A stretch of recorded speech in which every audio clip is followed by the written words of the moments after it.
매일 아침 책 읽기로 하루를 시작하는 행복 습관, 미라클 독서입니다. 오늘 함께 읽어볼 책은 나홀로 읽는 도덕경, 최진석 지음 시공사에서 펴낸 책입니다. 들어가는 말. 이 책은 도덕경을 공부한다는 한 독자로부터 시작되었습니다. 혼자서 도덕경을 읽어보고 있다는 그녀를 직접 만나 도덕경에 대한 다양한 질문에 대답한 시간을 담아낸 것이 이 책 나홀로 읽는 도덕경이 되었습니다. 여기에 제 나름대로 도덕경 이해에 중요하다 싶은 질문과 대답도 덧붙여 보았습니다. 노자의 목소리로 듣는 도덕경이 나온 이유, 많은 분들로부터 노자의 사상에 좀 더 쉽게 다가갈 수 있는 책을 쓰면 좋겠다는 말을 들었습니다. 이 책이 바로 그런 책이 될 수도 있겠습니다. 아무리 높은 평가를 받는 고전이라도 숭배의 대상이 될 필요는 없습니다. 숭배하지 않기 힘들겠지만 어떻게 해서든 자신을 키우는 연료로만 사용해야 합니다. 고전은 수장하는 것이 아니라 차라리 소비하는 것이 낫습니다. 소장자보다는 소비자가 더 주체적이고 독립적으로 읽을 수 있습니다. 이것을 홀로 읽기라고 해보죠. 이제 친절한 안내와 도움 없이 홀로 읽는 일에 도전해 볼 필요가 있습니다. 도덕경의 내용 중 우리가 꼭 알아야 할 내용을 묻고 답하는 대화 형식으로 푼 것을 일부에 놓고 어떤 주와 해설도 없이 도덕경 원문과 번역문을 2부에 놓았습니다.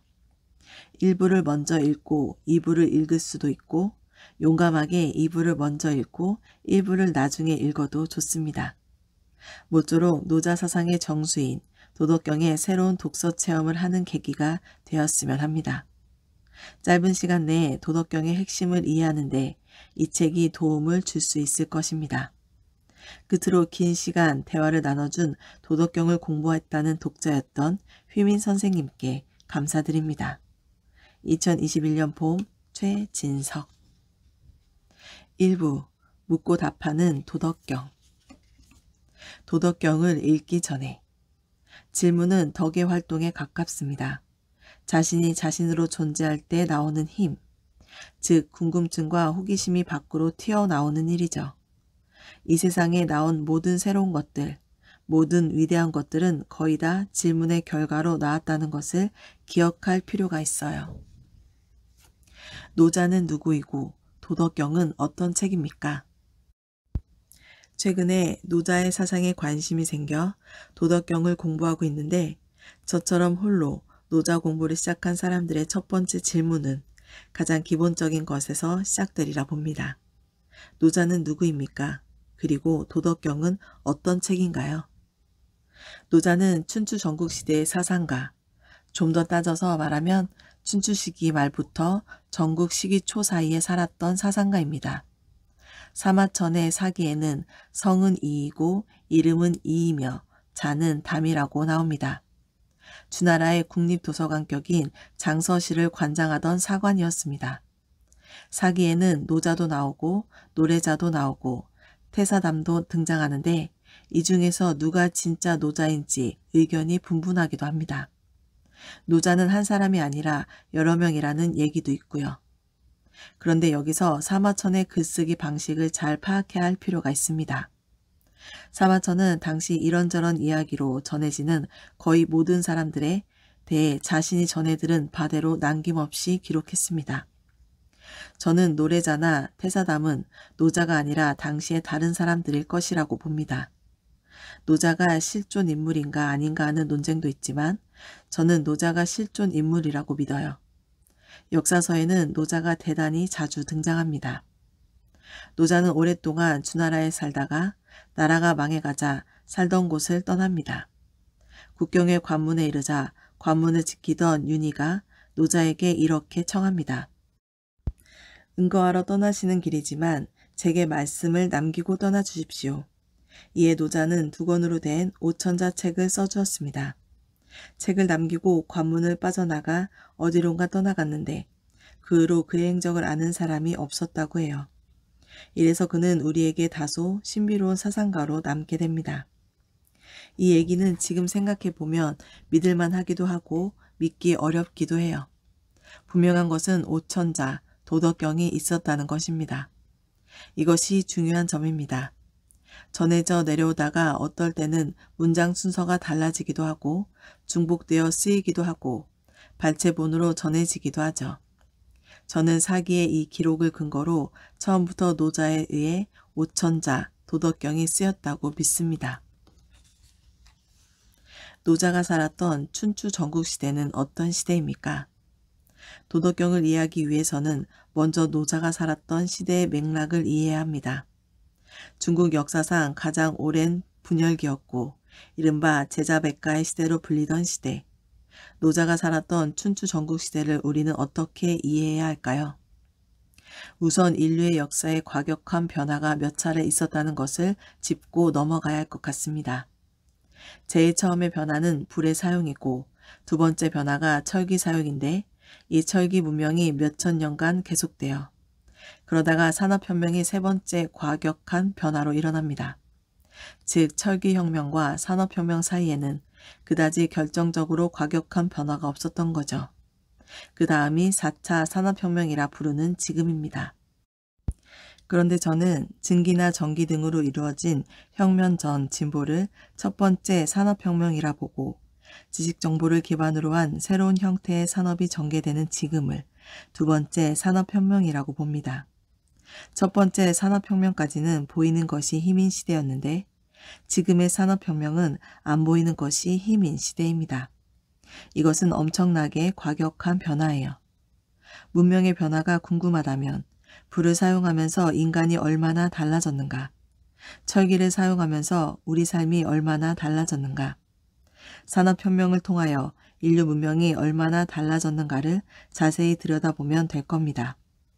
그리고 지금의 4차 산업혁명으로 우리가 얼마나 큰 폭으로 변화할 것인가를 짐작할 수 있을 거예요. 앞으로는 생산 방식과 생산 수단의 변화가 야기하는 변화의 진폭과 과격성이 더 커질 거예요. 저는 인류 역사상 가장 혼란스러웠을 때를 춘추 전국시대로 봐요. 이 시대를 혼란으로 몰고 간 가장 중요한 동인은 철기의 발명입니다. 석기나 청동기가 사업의 주역이었다가 철기로 바뀌면서 생산력이 급격히 증가하고 계급들 사이에 안정적으로 존재하던 지배, 피지배 구조에 균열이 오면서 사회가 급격한 변화에 휩싸이게 된 것이죠. 지배 계급이 과거의 피지배 계급처럼 쪼그라들고 피지배 계급이 지배 계급 행세를 할 만큼 세력이 커졌습니다. 그럼 당시 사람들은 그 시대를 혼란스럽다고 여겼을까요?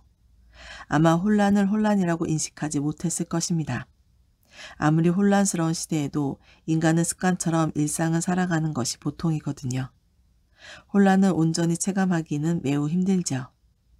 만일 먼 후대 사람들이 지금 우리의 역사를 되쓴다면 아마도 춘추 전국시대만큼 혼란스러웠을 거라고 쓸 거예요. 춘추 전국시대, 철기의 역할을 하는 것이 현대에는 바로 컴퓨터입니다.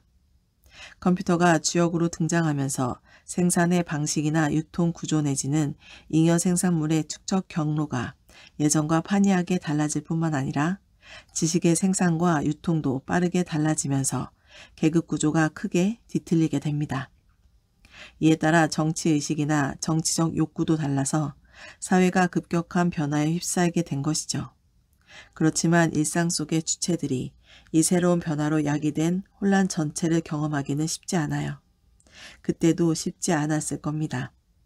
그 시대의 주체들은 철기에 적응해가는 세력과 적응하지 못하는 세력으로 나뉘어요. 완전히 새로운 생산 도구인 철기에 적응하는 세대는 소외 계층이었던 소원이었죠. 소인들이었죠. 철기에 잘 적응하지 못하는 세대는 기득권 세력인 군자들이었고요.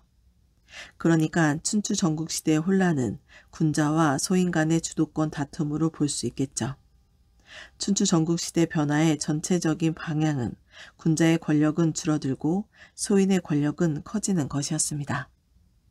그러다가 소인 계급의 권력이 커져서 구귀족인 군자 계급의 권력을 완전히 제압할 때가 왔다고 판단하여 일으킨 일종의 마무리가 바로 진시황의 통일이에요.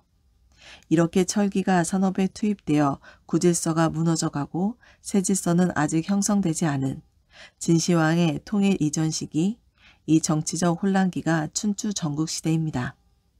철기로 형성된 새로운 계급 구조를 반영해 새 질서로 새로운 정치 시스템을 구성한 것이 바로 진시황의 통일입니다.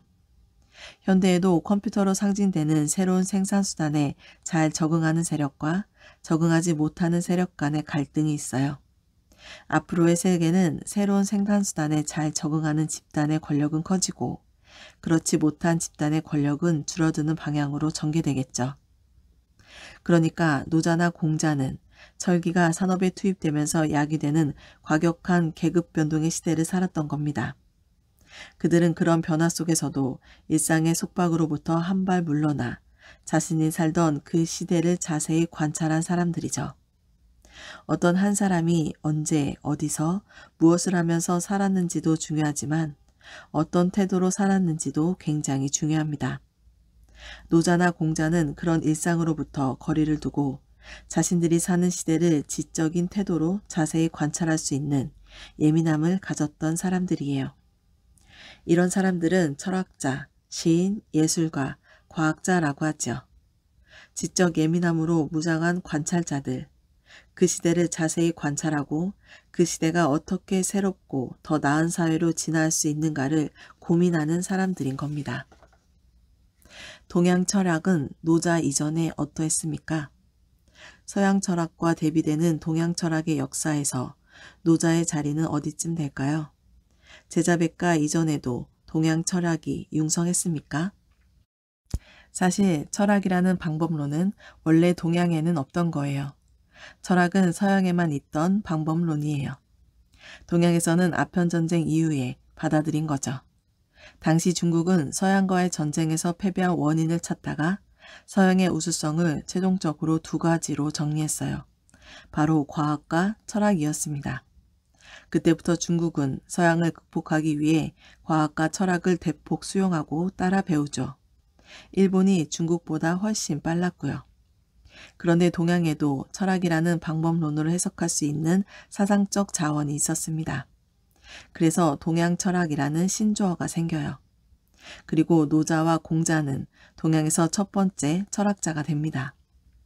동양 철학은 철학적인 방법론으로 동양의 사상 자원을 다루는 학문이라 말할 수 있어요. 엄밀히 따지면 철학으로 태어난 생각과 철학으로 대우받는 생각은 다른데 서양 철학은 철학으로 태어난 것이고 동양 철학은 철학으로 대우받는 중이라고 할 수 있어요. 이 사실은 우선 정서적으로 받아들이기 어려울 수도 있을 겁니다. 하지만 감성이나 감정이 아니라 지성으로 보면 사실이에요. 추상이라는 개념을 잘 이해해야 정서적 거부감 없이 이 사실을 이해할 수 있을 것입니다. 그럼 철학이라는 방법론을 누가 제일 먼저 만들었는가? 만물의 근원은 물이라고 말한 탈레스예요. 그는 이렇게 말하면서 철학의 아버지로 등극합니다. 여기서 중요한 것은 만물의 근원이 물이라는 이 말이 화학적으로 혹은 물리적으로 참인지 아닌지 가리는 게 아닙니다. 이 말이 인간이 신으로부터 독립하는 첫 선언이라는 점이 중요합니다. 탈레스 이전의 모든 사람은 만물의 근원은 신이라고 믿었어요. 그래서 탈레스는 이 관습적인 믿음으로부터 이탈해서 만물의 근원이 물이라고 생각해낸 거예요. 이 명제는 신의 계시나 믿음이나 집단적 확신에서 나온 것이 아니라 오로지 탈레스의 생각하는 능력에 의해 나온 것이라는 점이 중요합니다.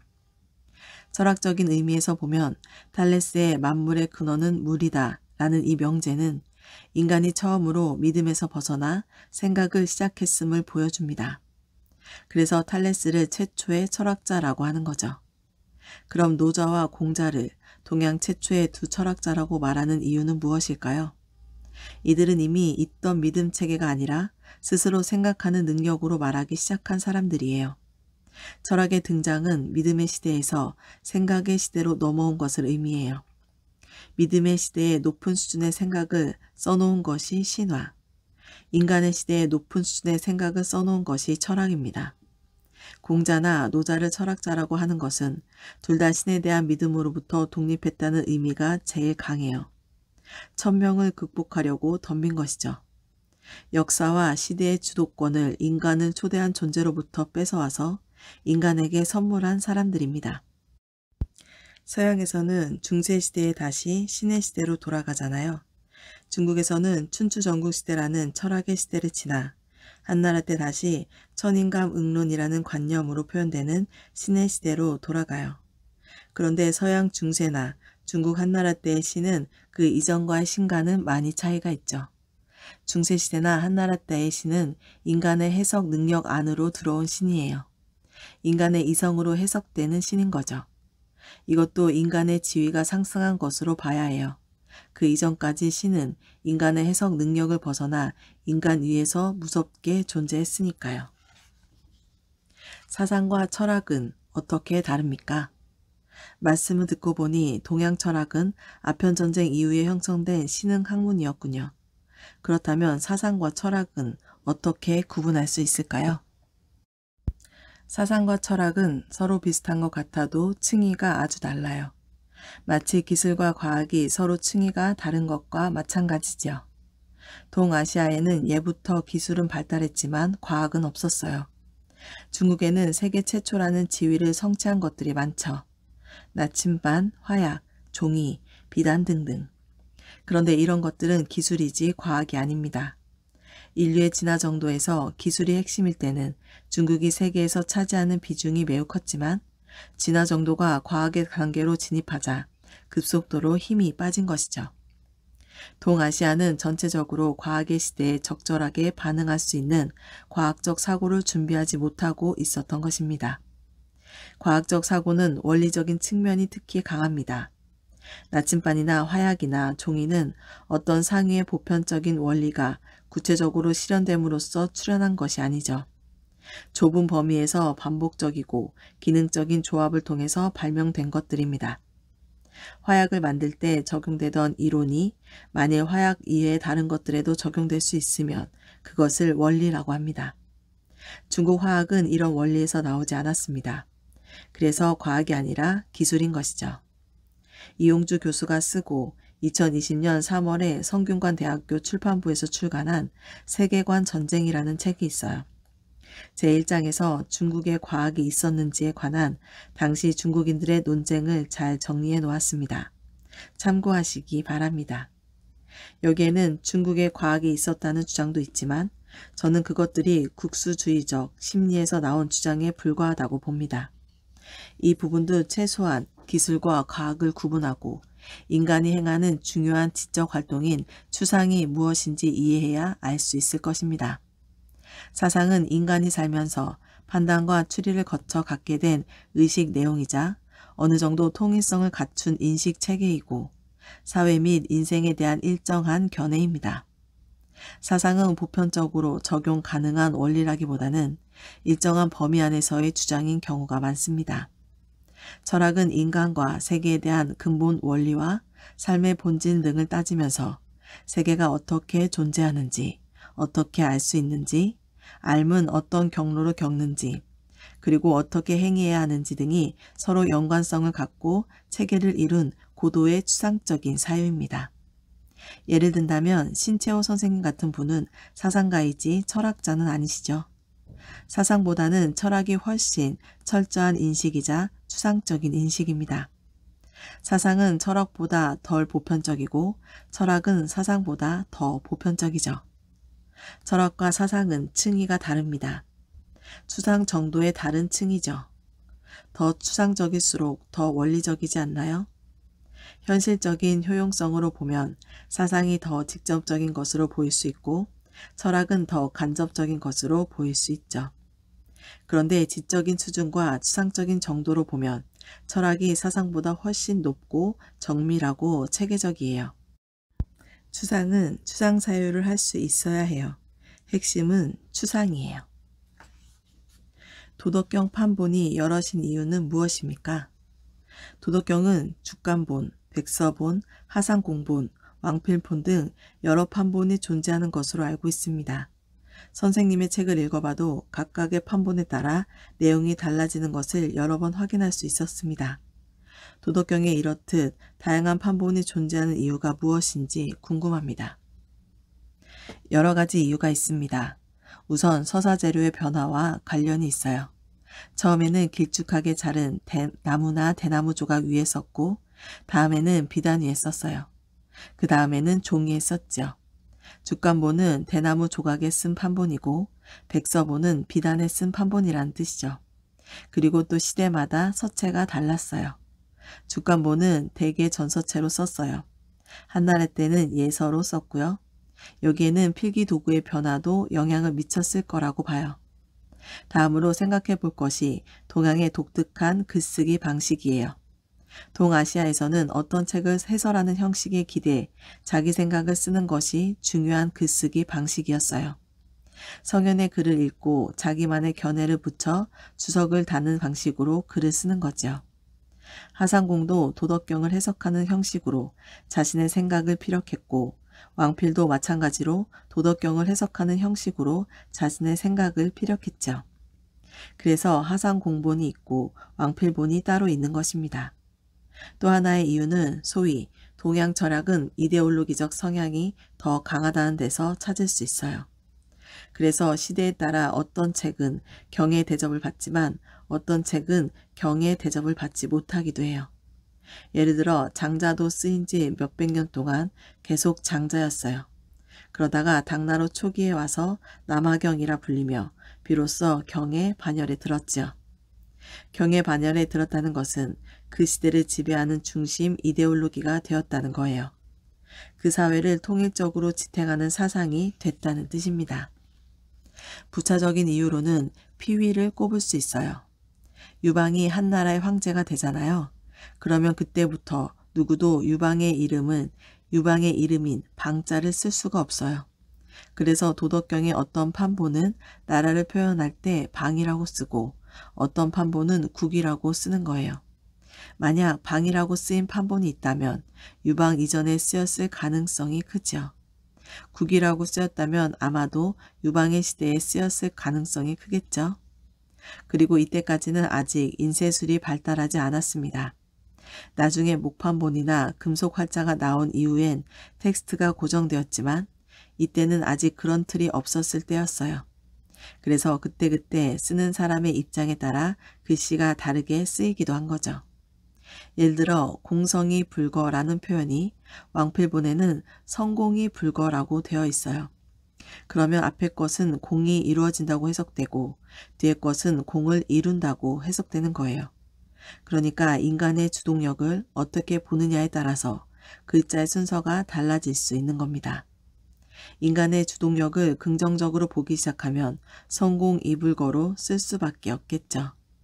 이렇듯 도덕경의 판본이 여럿인 데는 다양한 원인이 있어요. 시대나 그것을 쓰는 사람의 사상에 따라 조금씩 달라졌고 서사 재료, 필기도구와 기본 서체, 인쇄술의 변화도 주요 요인으로 작용했다고 정리할 수 있어요.